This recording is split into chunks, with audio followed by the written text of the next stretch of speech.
Ayan. Isang mapagpalang magandang hapon sa inyong lahat. Sandali lang ha. Ayan. Ngayon po ay October 29, 2024 at ang oras ay 5:15 p.m. Okay. Una at higit sa lahat ay wala akong sawang aking itinataas, pinupuri, dinadakila, niluluwalhati, sinasamba, pinasasalamatan ang pinakadiyos ng kaliwanagan, ang banal na espiritu at ang inang lupa. Maraming salamat sa apat na elemento ng daigdig, ang elemento ng apoy, ng tubig, ng hangin at ng lupa, at sa apat na direksyon na ito from the north, east, west, south. Purihin ang nagsugo, hindi ang mga sinugo. Mabuhay ang nagmumula sa perlas ng silanganan, ang sikatan ng araw. Mabuhay ang nagmumula sa 12 tribes. Mabuhay ang Maharlika Kingdom of God, the Lufasug Sulu Empire, the Darul Islam, the 11 countries, 1C. Okay. Nawa ang espiritu ng katotohanan, kaliwanagan, kapayapaan, kahinahunan, kapatawaran at pag-ibig ay sumasa atin lahat. Okay. Before anything else, gusto ko munang pasalamatan lahat ng mga tao na patuloy naniniwala, nagtitiwala at nandyan yung tunay na malasakit, no? Sakripisyo para sa bawat isa. Okay. Ipagpaumanhin ninyo dahil medyo matagal-tagal na hindi nag-FB Live si Lidimin sapagkat marami po akong pinaghahandaan na para din po sa ating lahat. Okay. Sa pagkakataon na ito, mga mahal kong kapatid, makinig kayong lahat. Okay? Sana hindi kayo magagalit sa akin, ngunit kay Lidimin, in how many times kong sinasabi sa inyo, ano man ang aking mga paalala sa inyo, it is not my own understanding. Okay?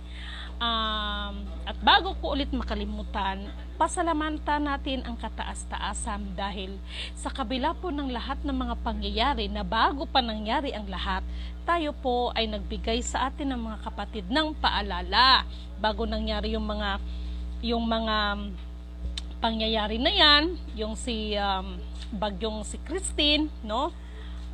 'Di ba nung nakaraan, no? Sabi ko nga si bagyong Leon, inexplain ko yan, no? Walang dapat ikatakot. Subalit, ngunit datapat lahat ng mga pangyayari na yan ay pasalamatan natin ang Panginoon. Dahil lagi kong sinasabi that negative turns or we will make to positive. Okay, bakit? Dapat ba tayong magpasalamat lang sa mga positive na bagay na kung saan natatanggap natin? No? Sa mga magagandang natatanong ng ating mga nakikita at mga naririnig? Yung mga pangyayari na po yan, ng katulad niyan, ay dapat pa rin natin pasalamatan dahil naging daan pa rin yan na yung mga nakalimot sa Panginoon, no, ay makakaalala sa Kanya. Okay. Sa pagkakataon na ito, di ba sabi ko nga sa inyo, di ba, maraming magaganap before the end of this year. No, maraming challenges, no? Natapos na nanindig yung balahibo ko at parang gusto kong umiyak, charot. Nawa, sa bawat nating mga kapatiran, bawat kaharapan natin ay malalagpasan natin lahat. Okay? Hindi pa tapos ang mga bagay-bagay na yan. Hindi pa nakabangon ang ating mga mahal na kapatid ng mga taga Bicol, no? At this time, magsipaghanda lagi. Malaking lindol ang magaganap dito mismo sa bayan natin. May parating na lindol, malaking lindol ito, nanindig ang balahibo ko. Nakakaiyak, no? Nakakaiyak.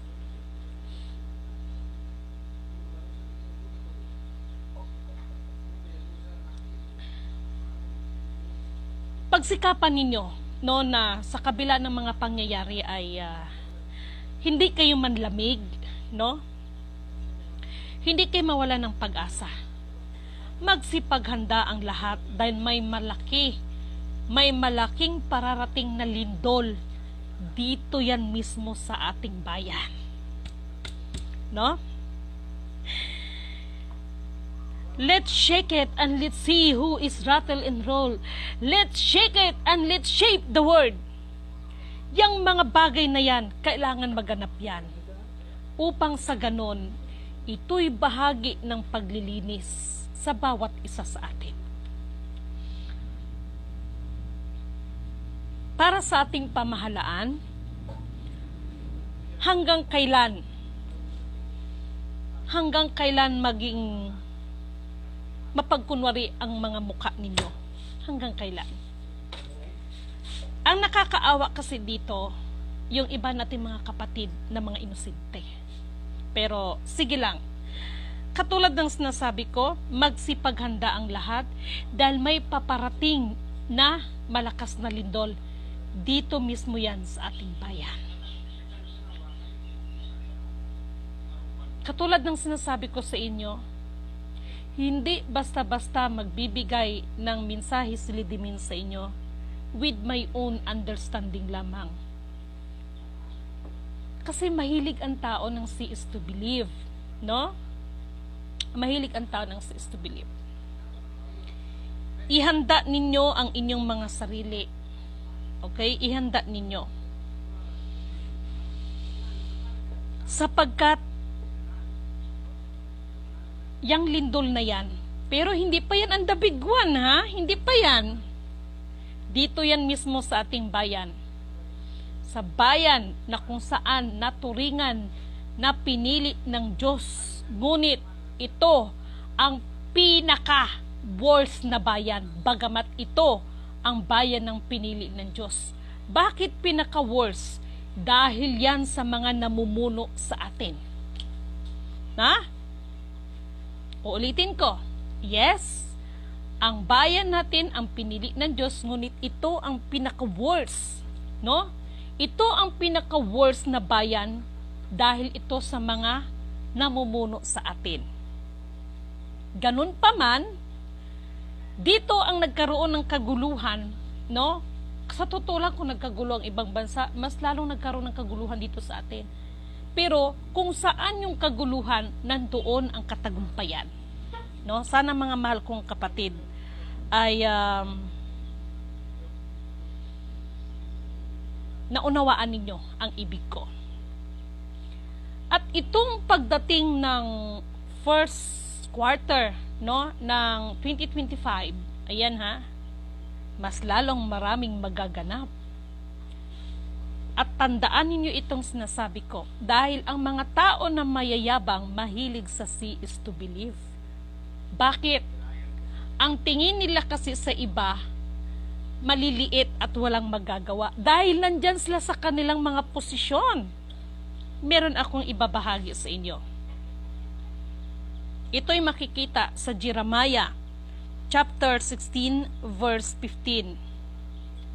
Magpapadala ako ng maraming mangingisda upang hulihin ang mga taong ito ng gaya ng isda. 2025, maraming masasurprise.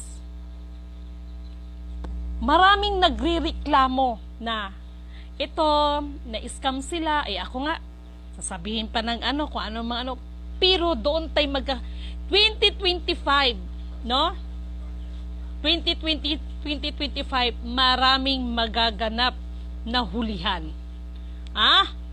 Magsusugo rin ako ng maraming mga ngaso upang hanapin sila sa bawat bundok, burol, pati sa mga guwang ang mga bato. Itong mga naglilipana ngayon. Sino-sino itong mga to? No? Alam nyo, lahat ng bagay may hangganan, may katapat.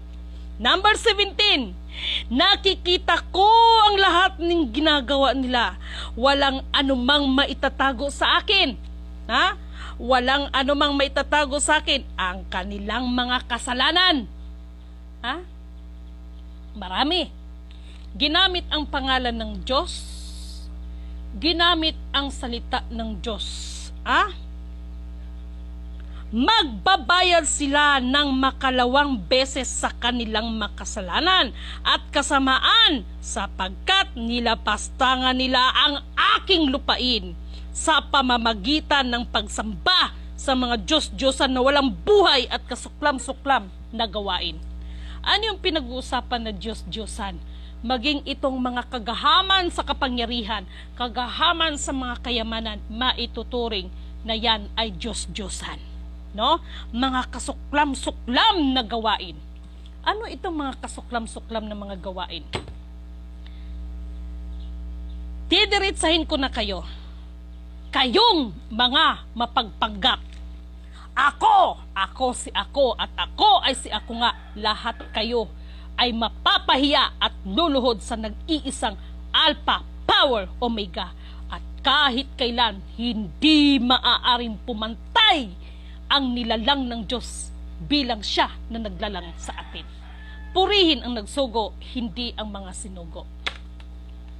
Ay, lidimin kanuto, declared, hanggang itong December, walang release sa anumang mga accounts na pinagsasabi ninyo yan. Bakit? No? Even the Federal Reserve, no? Naglabas po yan ng statement. 2 master accounts ang nirefuse po niyan. Nanindig ang balahibo ko. No? Even the World Council, no? Hindi po nila inaprubahan yung mga pinaggagawa ninyo ngayon yan. No? Maliwanag ang sinabi ng Federal Reserve. We are the waiting for the activation of the system. Alam nyo, hindi ko lang ito pwedeng screenshot at i-post ko sa FB. Why?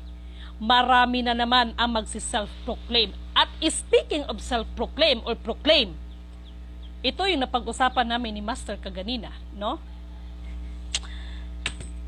Marami kasing nagtanong tungkol sa hinahanap, no, ng Vatican.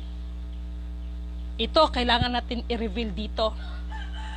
Napakaliwanag niyan. The Vatican City, hindi kayo makakapagtanggi nito. Hinahanap nila ang tinatawag na bloodline ni Jesus Christ. Ngayon nyo yata yun, first time na narinig, ano? Ang sinasabing anak ng tao, 2025. Sa ngayon, hindi ko muna siya maaring ideklara sapagkat may mga bagay pang dapat isaalang-alang. Na? Happy birthday sa iyo, kuya. Lahat na nagsasalitang I am that I am. Lahat luluhod sa nag-iisang Alpha, Power, Omega. Hindi maaaring pumantay ang nilalang ng Diyos bilang siya ang nagdalang sa atin. Ngunit subalit datapwat mayroon siyang mga instrumentong gagamitin, no? At this time, mga mahal kong kapatid, walang ibang makakapagbigay sa inyo ng katatagan. Hindi ang gobyerno natin, hindi ang mga ayuda nila, kung hindi ang inyong mga pananampalataya. May mga bagay na masakit man, no, pagkaisipin, ngunit kung yan ang nararapat para sa ikakabuti nating lahat, para maging matuwid tayo. Let's check it and let's see who is rattle and roll. Let's check it and let's shape the word. Kaya yung nangyari sa Bicol, bakit nga ba nangyari yun sa Bicol? Ano nga ba ang tunay na dahilan bakit nangyari sa Bicol? Ano nga ba ang dahilan? Hindi lang siya isolated, halos buong Bicol. The question is, bakit nangyari? Sabi ng butiki, daw, no? Ulitin ko, Jeremiah chapter 16, verse 16. Napakaliwanag yan. This coming 2025, no? Tingnan ko kung hanggang saan ang mga powers, no? At mayroon akong gustong ibahagi sa inyo. Mayroong babalik. Ito'y mabagsik, no? Ito'y isang mabagsik na pinuno, no? Babalik siya. Kahit hindi pa siya na-elect, mamumuno siya para sa sangkatauhan. Sino kaya to? Sino kaya itong nilalang na ito? Alam nyo, sa totoo lang, Ito ha, paalala ko sa inyo kasi may kinalaman ito sa 2025 na mangyayari. Ha? Para matuldukan ang dapat matuldukan. Napakaliwanag ha, Jeremiah chapter 16, verse 15. O, para sa mga nahuli, babasahin ko ulit sa inyo to. Ha? Magpapadala ako ng maraming mangingisda upang hulihin ang mga taong ito na gaya ng isda. Magsusugo rin ako ng maraming mga ngaso upang hanapin sila sa bawat bundok at burol, pati sa mga gawang ng mga bato. Akong si Yahweh ang nagsasabi nito. Number 17, nakikita ko ang lahat ng inyong ginagawa nila. Walang anumang may tatago sa akin. Hindi mawawala sa aking paningin ang kanilang mga kasalanan. Magbabayad sila ng makalawang beses sa kanilang mga kasalanan at kasamaan, sapagkat nilapastangan nila ang aking lumpain sa pamamagitan ng pagsamba sa mga Diyos-Diyosan, walang buhay at kasuklam-suklam na gawain. Ibalik ko ito sa Jeremiah chapter 17, verse 21. Makinig kayo. Kung ayaw ninyong mapahamak, huwag kayong magbubuhat ng anuman kung araw ng pamamahinga. Huwag kayong papasok sa pintuang bayan ng Jerusalem na may dalang anuman sa araw na iyon. Huwag din kayong magbubuhat ng anuman mula sa inyong bahay at huwag kayong gagawa ng anumang trabaho kasi ito rin po ay ang pagsamba ng Diyos-Diyosan. No? Kaya nga yung nangyari sa Bicol, mga kapatid ko, pasalamatan pa rin natin ang Panginoon. Mahal kayo ng Diyos kung bakit nangyari yan. Pinapaalalahanan lang po kayo. Pero hindi ko sinasabi na ang mga taga Bicol, no, ay hindi po naniniwala ng Diyos. Wala akong sinasabi ha. Alam ninyo, yung gumawa dyan sa Bicol ng kasuklam-suklam na bagay, ipagpaumanhin ninyo ha. Akala nyo kasi wala nang maniningil. Maliwanag sinabi dito magpapadala ako ng maraming mangisda upang lipunin ang mga taong ito sa gaya ng isda. Hindi lang naman ito sa Bicol sa mga namumuno, no? Kaya huwag kayong magtaka. 2025 may mga matataas na opisyal biglang pangpusasan yan. Akala nyo kasi nung time na nasa posisyon kayo, no? Mananaig kayo. Lahat ng bagay sa mundo ay may tamang katapat at may tamang panahon. Na? Sino-sino kaya itong mga opisyal ng government? Kasi may release order na. May release order na for 2025. Sino kaya itong mga to? Na? Akala nyo kasi, no? Tama ang ating mahal na kapatid na si Bae Lourdes Infante. God is justice. Because God will prevail the truth. Because the truth shall set us free. At marami sa inyo ang magtaas ng kilay. Marami sa inyo ang magtaas ng kilay na siya? Maraming magtaas sa inyo. Ang pananahimik ni Lidimin Canoto ay hindi nangangahulugan na si Lidimin Canoto ay wala nang masabi. Dahil hindi ako pwede maghayag sa inyo, it's ng sarili ko lang opinion. Ganun pa man, at this time, sa gabing ito, again and again and again, yan, may bagyo. May nagtawa sa akin yung sinabi na, ano yung mga sinasabi ni Lidime na yung hinila, yung mga tipong ganon. Kaya diba sabi ko nga, diba, higopin yan, papunta ng Taiwan yan, sa Vietnam at saka sa Guam. Kaya, after ng bagyo, magsipaghanda kayo. Let's shake it and let's see who is rattle and roll, and let's shake it and let's shape the world. No? Maraming mga lindol na magaganap. Yung the big one, hindi pa yan. Hay nako, mga mahal kong kapatid. Kaya, mayroon pa rin namang paraan eh. May solusyon. May nagtanong sa akin, Lidimen, ano ba talaga ang solusyon?